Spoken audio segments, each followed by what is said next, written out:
mengucap syukur padamu ya Allah atas segala. Alhamdulillahi Rabbil Alamin alladzi ya'ti ilaiha an-nas min kulli fajin amikin lit-taubah. Wassalatu wassalamu ala man la nabiyya ba'dah wa ala alihi wa sahbihi wa mawala. Ja'ala talabal ilmin nafi' min ahammi umurid din wa amarana bi talibihi madal hayati fi kulli waqtin wa hin wa usallimu ala sayyidina Muhammadin sayyidil mursalin wa huwal qail may yuridillahi bihi khairan yufaqihu fid din. Qala Allah Ta'ala fil Qur'anil Karim, a'udzu billahi minasy syaithanir rajim. Laqad kana lakum fi Rasulillahi uswatun hasanah liman kana yarjullaha wal yawmal akhir wa dzakarallaha katsira. Shadaqallahul azim. Hadirin wal hadirat yang berbahagia, yang terhormat Ketua IFHI, Ikatan Persaudaraan Haji Indonesia, orang tua kita Bapak Dr. Handus Haji Marwan Hasan, selaku orang tua kita yang insya Allah beliau selalu di dalam kesehatan zahir dan batin, amin. Yang terhormat Bapak Ketua Dewan Masjid Indonesia, orang tua kita Bapak Arfandi Ibnu Hajar SE, dan semoga juga beliau selalu di dalam lindungan Allah, sehat zahir dan batin, amin. Yang saya hormati Bapak TU Kemenak, Bapak lupa saya Pak Burhani MAG, sebentar lagi jadi doktor, amin.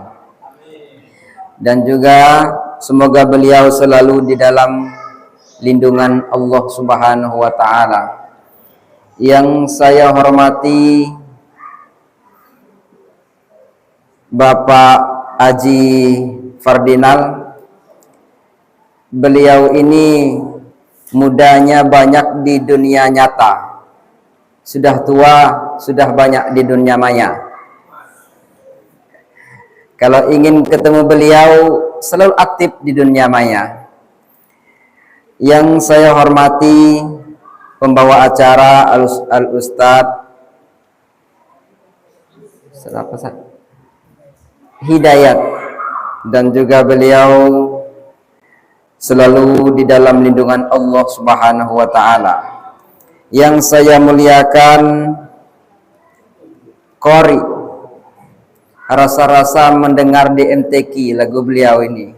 Saya kira orang sudah tua itu lagu-lagu lama, ternyata tua-tua kelapa semakin gitu kan, semakin tua semakin berminyak, semakin tua semakin menjadi-jadi lagu beliau. Insya Allah inilah yang menjadi jambatan untuk beliau menuju keridhaan Allah Subhanahu wa Ta'ala, amin. Yang saya hormati Ketua Majelis Taklim Perempuan Ibu Dr. Hajah Rafiqah. Yang saya hormati guru saya Bapak DRS Haji Yusuf Basri MPDI. Yang saya hormati Ustaz dan Ustazah Pondok Pesantren Al-Mujahadah, yang saya muliakan seluruh santri dan santriwati yang hadir di rumah Allah yang mulia ini, dan yang saya muliakan juga guru saya Bapak Haji Puadi, dan seluruh kita yang hadir yang tidak dapat saya sebutkan semuanya. Syukur alhamdulillah sore yang berbahagia ini oleh Allah dipertemukan kita di rumah yang mulia, acara yang mulia, tempat yang mulia, dan insya Allah kita juga menjadi orang yang mulia. Amin. Selawat berangkai salam kita ucapkan kepada baginda Rasul dengan ucapan Allahumma salli ala Sayyidina Muhammad wa ala ali Sayyidina Muhammad. Hadirin wal hadirat yang berbahagia, manusia itu pada hakikatnya buta. Dilahirkan ke dunia ini manusia itu ada 4 golongan.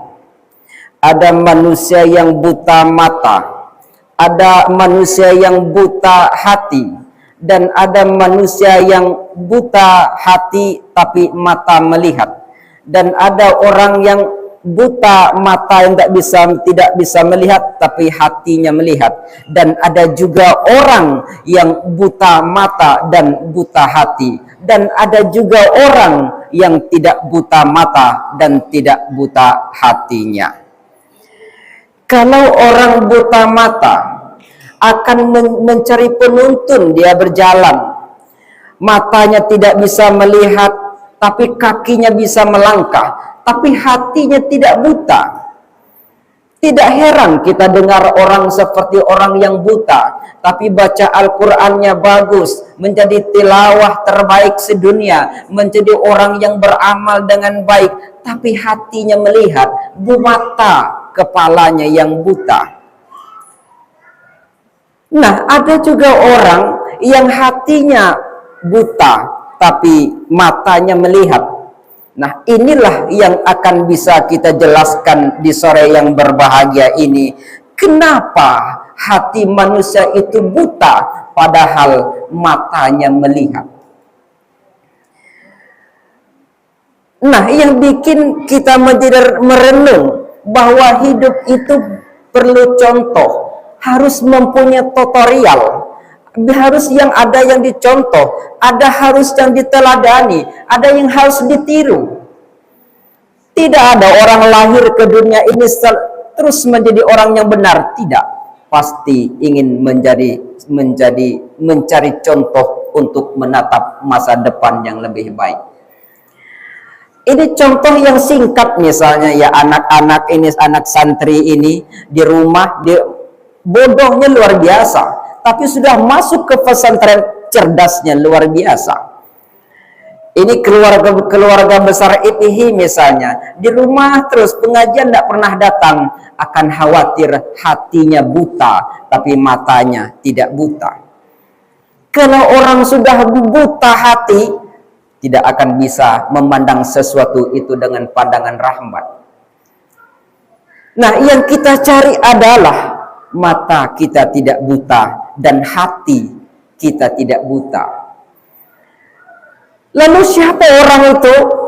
Tidak lain adalah orang yang bisa melihat, oh, Rasulullah adalah, inilah panutan, inilah tutorial, inilah cara kehidupan yang ingin kita jalani, inilah cara ibadah beliau, harus itu yang kita lihat. Ya, kalau bahasa sekarang setiap seseorang adalah mempunyai idola tersendiri. Kalau orang mengidolakan Wiro Sableng, dia akan bergaya seperti Wiro Sableng. Kalau orang mengidolakan Sule, dia akan bergaya seperti Sule. Rambutnya pirang dari atas, dari depan ke belakang. Sehingga gaya yang diidolakan dia itu akan ditanamkan di dalam jiwanya. Beginilah orang Islam mencontoh dan mengidolakan baginda Rasul sallallahu alaihi wasallam. Maka tidak ada hidup ini yang normal berjalan seperti biasa, tidak. Kadang di atas, kadang di bawah. Kadang senang dan kadang menangis. Ketika menderita, menangis luar biasa. Ketika senang, ketawanya luar biasa. Tidak boleh berlebihan. Khairul umur awsat. Sebaik-baik perkara itu adalah yang sedang-sedang saja. Kalau misalnya membenci sesuatu yang sedang-sedang saja, itu hal yang biasa, manusiawi. Mencintai dan mengidolakan sesuatu itu jangan juga berlebihan. Kalau kita sudah mendapatkan rasa cinta terhadap suami kita, segala sesuatu, segala dipinta, yang disuruh, yang diperintah dituruti, semuanya diikuti, akhirnya kita akan tenggelam di dalam sesuatu yang tidak baik kalau suaminya tidak dekat kepada Allah. Apa contohnya? Kalau cinta itu tidak bisa melahirkan sesuatu, dan bisa juga cinta itu menjebak manusia kepada lembah yang hitam. Kita mendengar cerita yang namanya Ratu Bilqis yang begitu cintanya mendalam terhadap Nabi Sulaiman, akhirnya bersimpuh di pelukan Nabi Sulaiman. Orang seperti Siti Nurbaya yang cintanya terpaut kepada Samsul Bahri, tapi ironis pada akhirnya Siti Nurbaya berlutut di bawah pelukan Datuk Meringgi. Cinta itu bisa berubah suatu saat dan suatu ketika. Maka dari itu rasa cinta yang mendalam niatkan karena Allah Subhanahu wa taala. Yang kita tahu misalnya artis papan atas yang pernah menjabat menjadi seorang gubernur, orang seperti Zumi Zola misalnya, pernah meminang yang namanya Ayu Dewi, tapi cintanya berubah kepada Sherin Taria. Orang seperti Raffi Ahmad misalnya, yang dulunya pernah berpacaran dengan Yuni Sarah, tapi akhirnya cintanya berlutut di depan Nagita Slavina. Begitulah perjalanan kehidupan yang tidak pernah berkesudahan. Pantaslah Allah menjelaskan di dalam Al-Quran, wa tilkal ayyamu nudawiluha bainan nas. Pada hari itu kami putar kehidupan manusia. Kadang-kadang senang dan kadang-kadang bahagia, kadang-kadang susah, kadang-kadang tersenyum dan kadang-kadang menangis. Semua akan berputar sesuai dengan masanya. Kehidupan juga demikian. Hari ini kau susah, besok engkau boleh jadi orang kaya. Hari ini kau kaya, besok boleh engkau jatuh bangkrut. Hari ini engkau gagah dan ganteng seperti Afgan, tunggulah 50 tahun ke depan, engkau akan berubah seperti Datuk Meringgi. Engkau yang cantik seperti Luna Maya hari ini, tunggu 30-40 tahun ke depan, engkau akan berubah menjadi mak lampir. Tidak ada yang abadi. Semua akan berjalan dengan semestinya, bahwa hidup manusia yang kita harap adalah berakhir dengan husnul khotimah. Amin. Inilah realita kehidupan. Oleh karena itu Rasulullah mengajarkan kepada kita, Al-Quran menjelaskan, a'udzubillahi minasyaitonir rajim, laqad kana lakum fi Rasulillah uswatun hasanah, yang setiap bulan Rabiul Awal kita baca dan kita dengar bagaimana penjelasan para al-ulama, al-ustad dan pendai dan pendakwah, bahwa suri tauladan yang baik adalah berada di diri baginda Rasul sallallahu alaihi wasallam. Segala lini kehidupan sudah dicontohkan oleh baginda Rasul. Yang ahli ibadah, ayo lihat Rasulullah beribadah, bagaimana Rasulullah beribadah. Yang kaya raya, bagaimana Rasulullah untuk memberikan masukan kepada orang yang kaya raya. Orang seperti Sa'labah, yang sering kita dengar cerita Sa'labah. Sa'labah itu suatu ketika rajin berangkat ke masjid setiap salat 5 waktu berjamaah bersama baginda Rasul. Tapi setiap dia berjamaah, orang sudah salam ke kanan dan ke kiri, Sa'labah pulang. Hampir setiap hari Rasul melihat Sa'labah seperti itu. Dipanggil oleh Rasul, Sa'labah, "Iya Sa'labah, iya Rasul. Ada apa ya Rasul?" "Saya ingin tanya ya Sa'labah, kenapa engkau orang habis salam ke kanan dan ke kiri, habis sholat, kenapa engkau tidak berzikir? Kenapa engkau tidak berdoa? Apakah engkau tidak berguna? Tidak perlu bermunajat dan berdoa dan pertolongan dari Allah?" "Perlu ya Rasul. Tapi kalau andai aku berdoa, berzikir ya Rasul, nanti istri saya di rumah tidak bisa melaksanakan sholat. Waktu sholat habis ya Rasul." "Kenapa memang?" "Ya, saya punya pakaian ini cuma satu-satu ini. Kalau saya lama di masjid, waktu sholat habis, istri saya tidak bisa melaksanakan sholat karena tidak ada pakaian." "Oh gitu ya?" "Iya ya Rasul." Begini ya Rasul, supaya saya bisa tekun ibadah, berangkat ke masjid, berzikir bersama engkau ya Rasul, engkau berdoalah kepada Allah biar aku ini jadi orang kaya ya Rasul."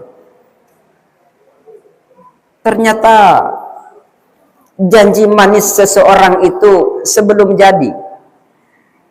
Kalau sudah jadi, lupa kacang sama kulit. Tersenyum Rasul, "Ya betul engkau ingin jadi orang kaya Sa'labah." "Betul ya Rasul." Okelah, didoakan oleh Rasul, mendoakan Sa'labah. Singkat cerita, akhirnya Sa'labah menjadi seorang pengembala kambing. Hari demi hari, waktu demi waktu, masa demi masa, minggu berganti, bulan berubah, tahun datang. Dilihat Sa'labah semakin jarang berangkat ke masjid, jarang berjamaah bersama Rasul. Dilihat minggu ini tidak ada juga Sa'labah, Rasul heran, mana ini Sa'labah? Akhirnya dipanggil. Seseorang memanggil Sa'labah, dipesan oleh Rasul, "Panggil itu Sa'labah menghadap saya." Dipanggillah. "Sa'labah, ya itu Rasul memanggilmu Sa'labah, engkau menghadap Rasul." "Iya." Dipanggil. Ditanya oleh Rasul, "Ya Sa'labah, kenapa engkau bisa berubah drastis seperti itu? Engkau dulu adalah ahli ibadah, hari ini engkau tinggalkan ibadah itu. Dulu kau rajin ke masjid, engkau rajin berjamaah, hari ini tidak pernah lagi melihat batang hidungmu Sa'labah." Kata Sa'labah, "Maaf ya Rasul, bagaimana aku mau sholat berjamaah bersama engkau ya Rasul, sementara kambing aku yang saya gembala itu ribuan di tengah padang pasir yang membuat saya berangkat pagi pulang malam ya Rasul." Inilah kacang lupa sama kulitnya. Dulu engkau bermohon kepada Rasul ingin kaya, sudah kaya engkau lupa ibadah kepada Allah. Ada orang seperti itu, ada. Tapi bukan di sini. Dulu sebelum jadi orang kaya, jadi jabatan yang tinggi, doanya minta ampun. Sampai subuh tidak pernah berhenti berdoa. Tapi setelah menjadi yang diinginkan, sudah hilang dan sudah lupa beribadah kepada Allah. Tentu inilah menjadi contoh bahwa pedoman bagi kita, ternyata inilah orang yang tidak bersyukur kepada Allah Subhanahu wa Ta'ala. Berarti ini tidak boleh dicontoh, dibuangkan dalam jiwa kita. Berjalan dengan semestinya untuk beramal dan beribadah, sekaligus mencontoh ibadah baginda Rasul Sallallahu Alaihi Wasallam. Yang pertama. Lalu yang kedua, Rasul adalah suri tauladan yang baik bagi kita, yang semua lini Rasulullah praktekkan di dalam kehidupan. Baik yang menjadi tokoh besar, baik yang jadi pejabat, baik yang membina keluarga, sakinah, mawaddah, warahmah, baik yang jadi kepengurusan lembaga, semuanya sudah dicontohkan oleh baginda Rasul. Tentu kita akan membaca riwayat beliau seperti apa, membuat kita tadabbur dan tafakur terhadap arti kehidupan. Manusia itu kadang merasa jenuh, bosan. Ibu ada merasa bosan enggak, Bu? Menjalani hidup ini, orang ada merasa bosan.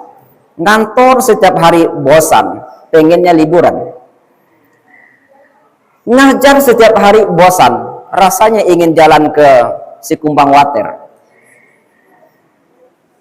Mengurus rumah tangga terus masak dan seterusnya agak bosan. Ayah hari Minggu berangkat ke tempat jalan-jalan, ke FA, jalan-jalan hiburan. Pening, gelisah, bosan, ingin mendengar hiburan, musik. Semua orang akan bosan kalau pekerjaan itu saja, karena manusia itu namanya al-insan makanul khoto'i wa nasyan. Manusia adalah wadah dari kesalahan, dari kehilapan. Ada titik jenuhnya manusia itu melaksanakan sesuatu. Nah, dari itu boleh kita jalan-jalan, boleh kita berlibur, boleh kita mencari sebuah hiburan, boleh kita mendengar musik, tapi carilah yang membuat kita dekat kepada Allah Subhanahu wa taala. Jalan-jalan, misalnya punya duit umroh, sekaligus umroh, jalan-jalan, kan pantas jalannya beribadah. Bergabung sama IPI yang sudah haji, pengajian, berjalan setiap sore, pergi ke pengajian, akan mendapat ilmu, membuat hati kita tadabbur dan tafakur. Ya, nggak suka seperti Ustadz, lalu yang mana? Ya, ingin dengar musik-musik di rumah, lagu-lagu, boleh. Tapi juga yang membuat kita tadabbur. Siapa lagunya Ustadz? Ada. Yang saya kenal, kita semua saya rasa kenal.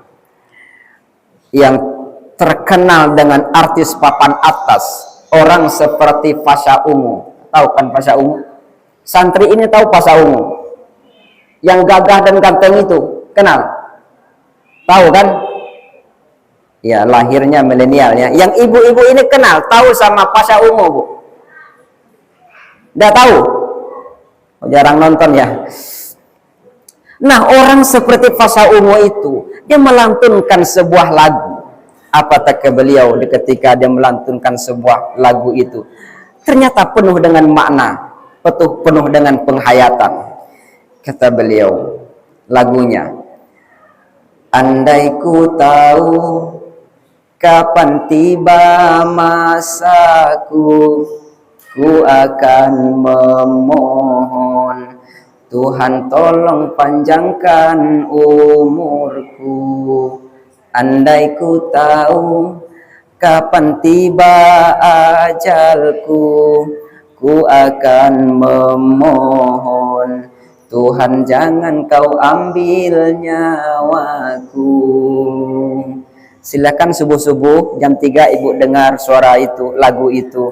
Yakinlah, tadabbur, tafakkur sebuah pemikiran bahwa kita akan berakhir pada suatu saat yang Allah pasti, kullu nafsin zaikatul maut, yang bernyawa pasti akan mati. Kalau Allah kasih tahu, hai Ustadz Maspan, kalau engkau mati umur 60 tahun, dikasih tahu dari saya dari sekarang misalnya, saya tentu akan tafakkur.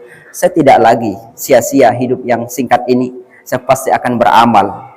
Saya tidak akan menyia-nyiakan hidup yang singkat ini. Pasti saya ingin menjadi orang terbaik, the best of the best di dalam kehidupan di dunia ini. Inilah boleh, tapi membuat kita dekat kepada Allah Subhanahu wa taala. Berselawatan, istighfar, dan itu juga menjadi bagian daripada membuat kita dekat kepada Allah Subhanahu wa taala. Hadirin wal hadirat yang berbahagia. Lalu yang ketiga, bahwa Rasulullah adalah orang yang mempunyai tutur sapa yang luar biasa. Tutur sapa, sopan santun di dalam berbicara. Contoh kita harus melihat bagaimana Rasulullah berbicara yang sangat populer.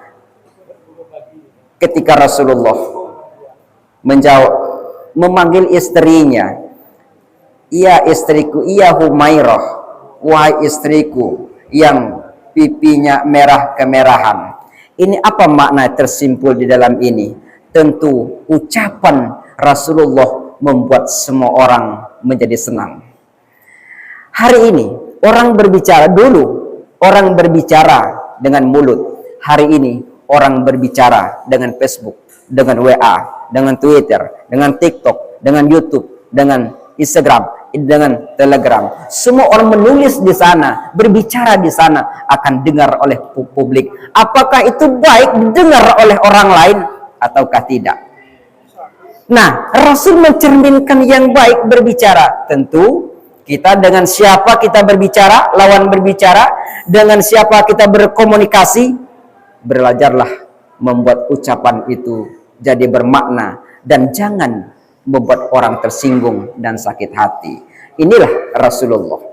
Lalu yang ketiga, Rasulullah adalah manjadda wajadda fil ibadah. Beliau adalah orang yang bersungguh-sungguh di dalam beribadah. Bagaimana ibadah beliau yang begitu populer? Didengar bahwa Rasul itu pernah bengkak kakinya, betisnya bengkak, disebabkan oleh berdiri di tengah malam, bersujud di hadapan Allah, melaksanakan sholat sunnah dan beribadah kepada Allah sampai bengkak kakinya. Mungkin itu tidak bisa kita contoh, tapi setidaknya kita harus bagaimana kita beramal, beribadah kita luar biasa. Mungkin saya yakin dan percaya tidak ada yang bengkak kakinya karena ibadah. Iya Bu. Bapak-bapak ada yang bengkak kakinya Pak kena ibadah Pak. Semoga ya kalau asam urat lain ceritanya Pak. Nah, artinya bersungguh-sungguhlah kita dalam beribadah. Kenapa begitu? Karena umur ini akan berakhir pada waktunya. Yang kita bawa adalah amal soleh, amal yang kita kerjakan di dunia ini. Nah, ayo dapat kita ambil kesimpulan dari peristiwa ini. Ayolah kita melihat, sallu ra'aitumuni usolli. Salatlah kamu, kata Rasul, sebagaimana engkau melihat aku salat. Maknanya luar biasa banyak. Ibadahlah seperti aku ibadah, salatlah seperti aku salat. Semua di dalam lini kehidupan kita ini semua sudah dicontohkan oleh baginda Rasul sallallahu alaihi wasallam. Hadirin wal hadirat yang berbahagia. Nah, mungkin itu saja yang dapat saya sampaikan. Insyaallah ada manfaatnya. Hadanallah ajmain. Akhir kalam. Wallahul muwaffiq ila aqwamit thariq. Wassalamualaikum warahmatullahi wabarakatuh.